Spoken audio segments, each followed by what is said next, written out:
అరుణాచలము పుణ్యక్షేత్రము అంతా రామమయం. భక్తుడు భద్రుని కొండగా మార్చి కొలువై ఉన్న స్థలం.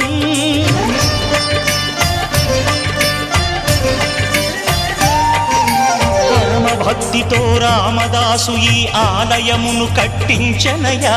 సీతారామ లక్ష్మణులకు ఆభరణములే చేయించనయా. పంచవటిని ఆ జానకి రాముల పర్ణశాల అదిగో.